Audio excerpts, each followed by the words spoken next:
अहिल्यानगरच्या राहुरी विधानसभा पोटनिवडणुकीसाठी मतदानाला सुरुवात झाली आहे। भाजपचे उमेदवार अक्षय कर्डिले यांनी सकाळीच मतदानाचा हक्क बजावला।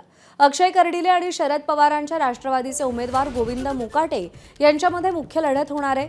तर ठाकरेंच्या शिवसेनेचे बंडखोर अपक्ष उमेदवार रावसाहेब खेवरे, वंचित बहुजन आघाडीचे संतोष चोळके आणि इतर अपक्ष 3 उमेदवार निवडणुकीच्या रिंगणात आहेत।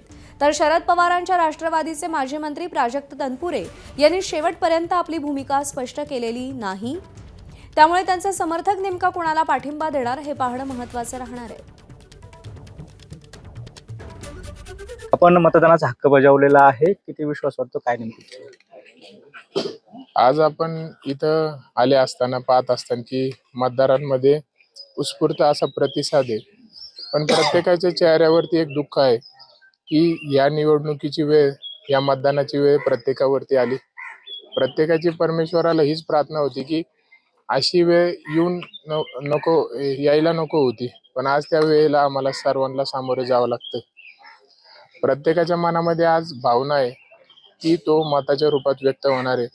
साहेबांवरती किती प्रेम आहे, साहेबांच्या सोबत प्रत्येकाचा सहवास, प्रत्येकाच्या सुखादुःखामध्ये साहेब गेल्या 30-35 वर्षापासून हा राजकीय प्रवास सुरू होत असताना साहेबांनी शून्यातून सुरुवात केली आणि आज हा मोठा परिवार घडवलाय।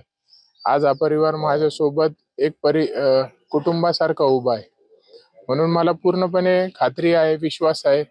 मी आज डोळे बंद करून सांगू शकतो की इथं येणारा प्रत्येक व्यक्ती नगर राहुरी पाथर्डीचा हा पूर्णपणे साहेबांच्या प्रती असणारी भावना ही माताच्या रूपात व्यक्त होऊन मला संधी देतोय। या संधीची जाणीव मला आयुष्यभर राहणार आहे, कारण की अनेक प्रसंग जीवनामध्ये येतात, अनेक गोष्टी घडतात, अनेक निवडणुका येतात, पण मात्र ही निवडणूक मी कधीही विसरू शकत नाही आणि विसरू शकणारही नाही। माझ्या आयुष्यातली पहिलीच निवडणूक, मी पहिल्यांदाच उमेदवार झालोय, पहिल्यांदाच जनता मला मतदान करते आणि हे मतदान म्हणजे कर्डिले साहेबांचं मतदान आहे, त्यांच्यावरती असणारं प्रेम आहे। एबीपी माझा, उघडा डोळे बघा नीट।